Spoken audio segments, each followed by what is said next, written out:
Jewish money rules. Proven why you're still poor. Look, I'm going to tell you something that might make you uncomfortable, but it needs to be said.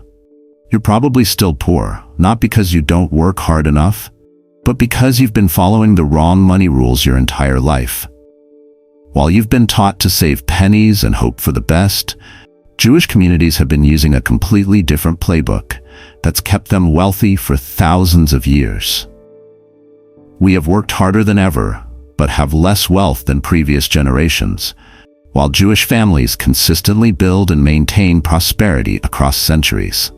I discovered this harsh truth when I started studying why some families stay wealthy for generations, while others struggle paycheck to paycheck despite similar incomes.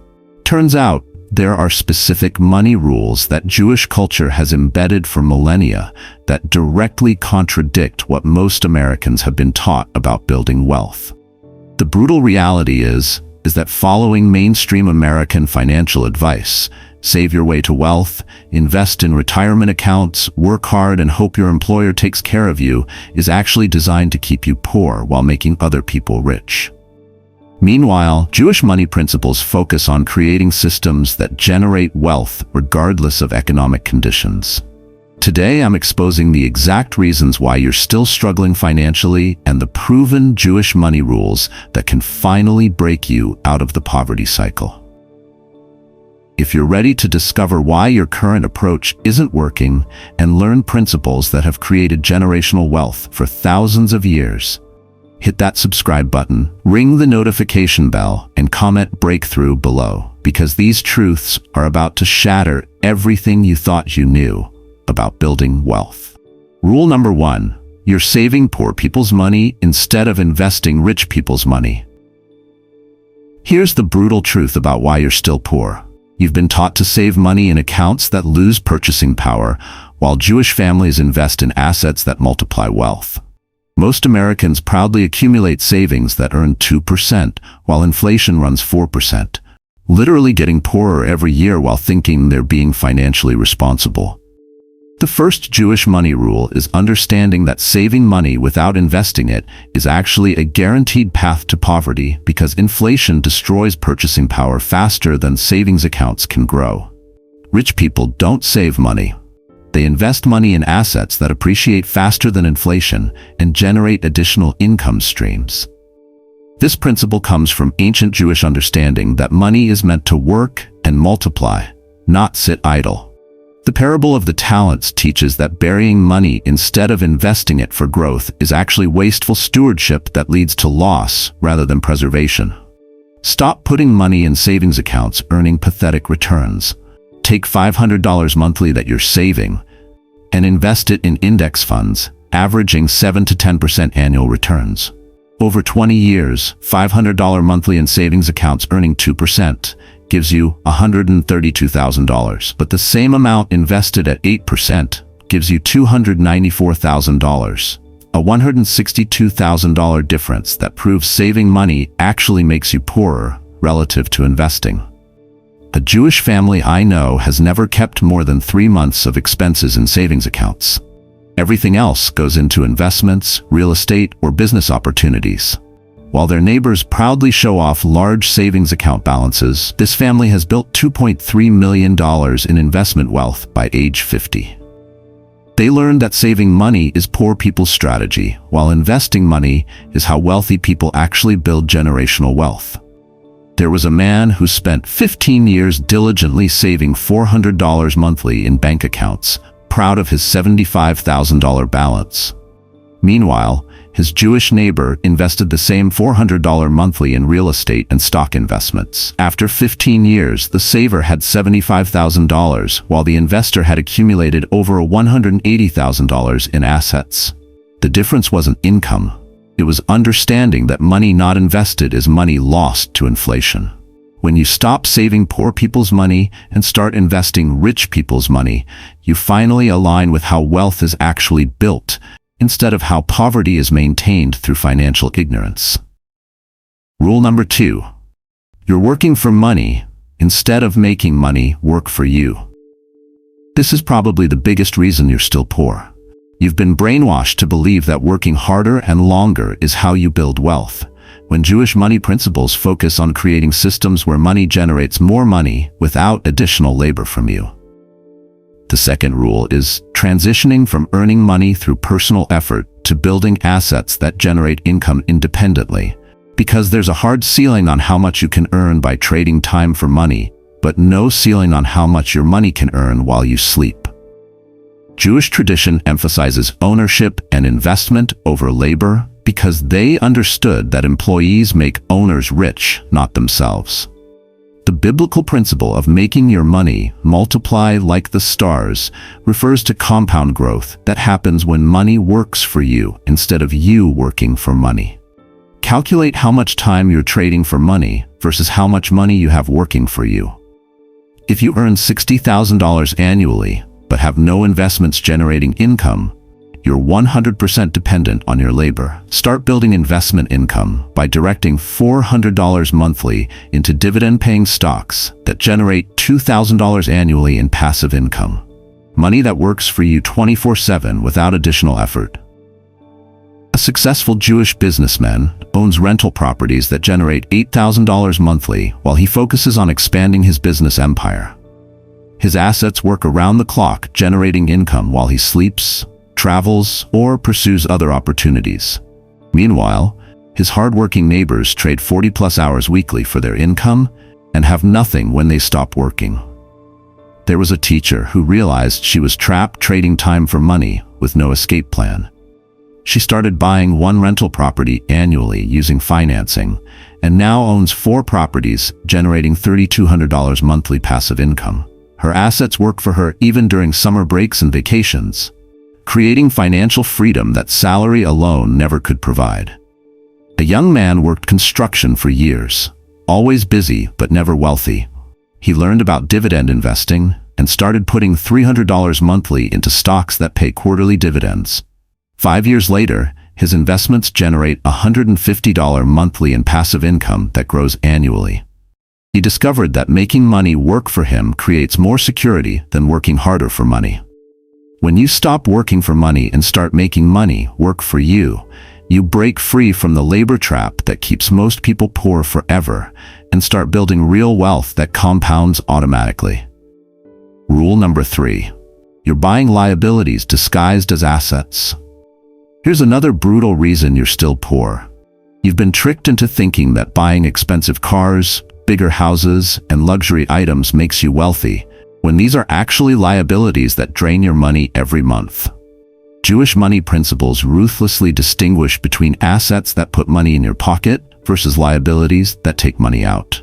The third rule is only buying things that generate income or appreciate significantly in value, while avoiding purchases that create monthly payments, depreciation, and ongoing costs that destroy your wealth-building capacity over time. Jewish culture teaches careful evaluation of every major purchase by asking, will this make me money or cost me money over the long term? This practical wisdom helps families avoid the debt traps and lifestyle inflation that keep most Americans financially struggling despite decent incomes. Before any major purchase, calculate the total ownership cost, including payments, insurance, maintenance, and opportunity cost of the money. A $50,000 car costs approximately $75,000 over 5 years when you include insurance, maintenance, and lost investment returns. That same $50,000 invested at 8% returns would grow to $73,000 while providing dividend income. A Jewish family drives reliable used cars and lives in a modest home despite earning 6 figures annually. Instead of upgrading their lifestyle, they invest the difference in rental properties and business opportunities.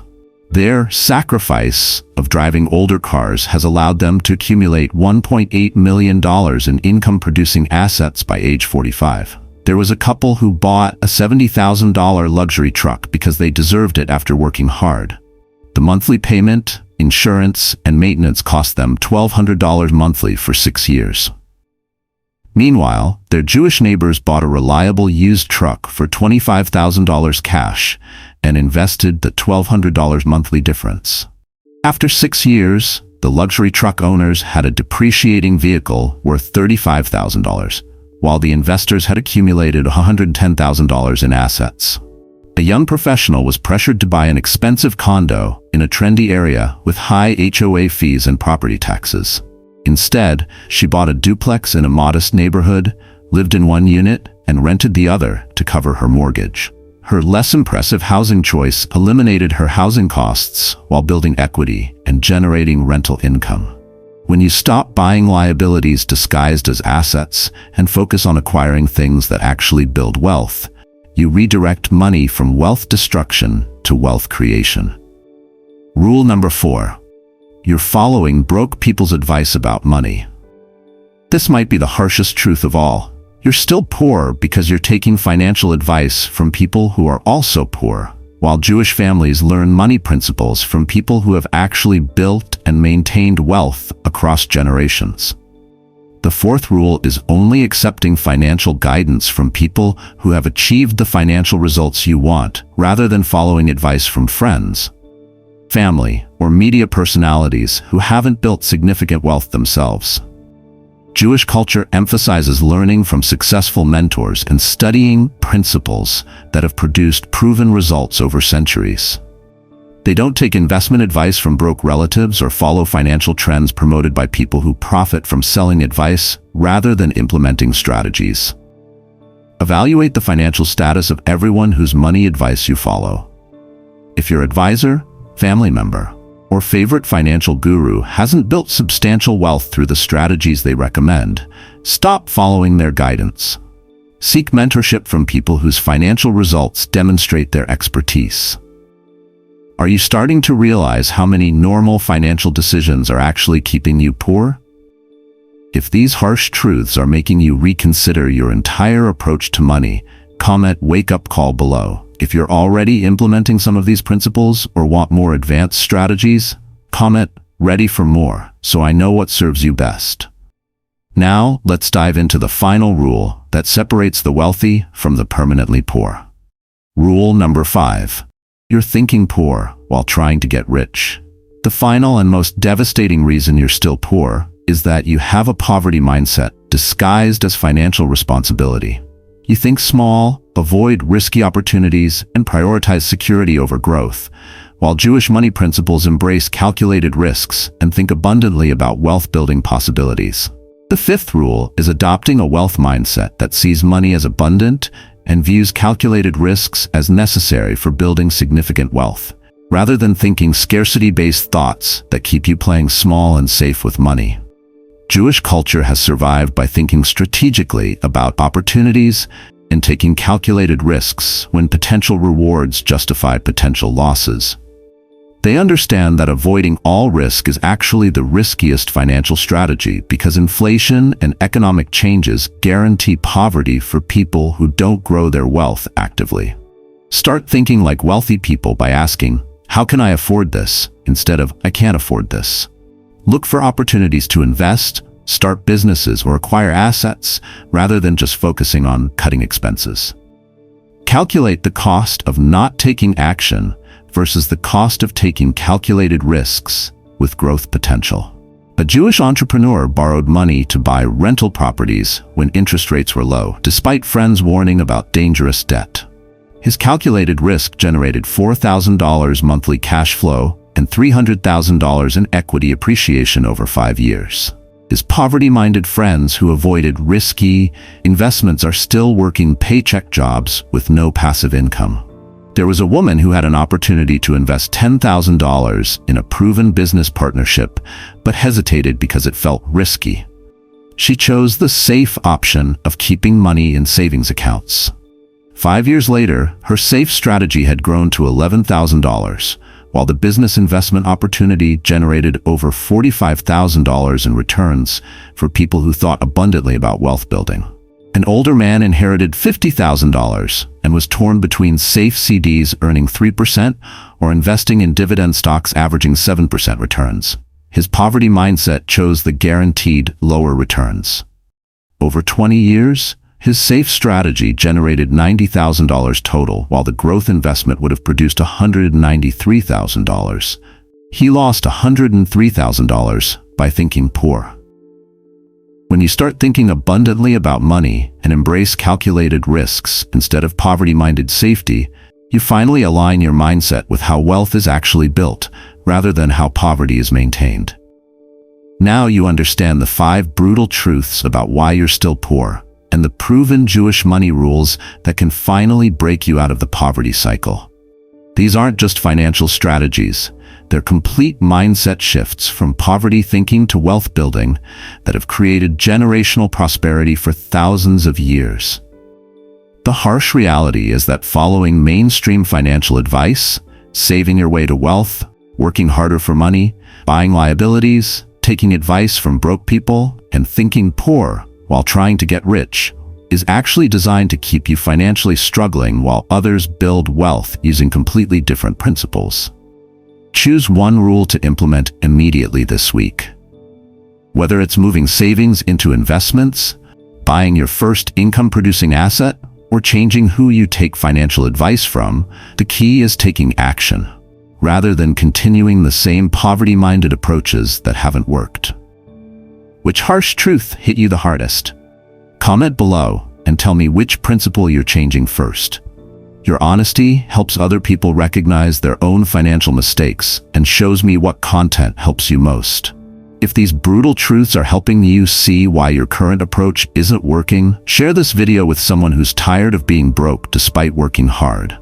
Sometimes one honest conversation can change someone's entire financial trajectory forever. What other wealth-building mistakes would you like me to expose next?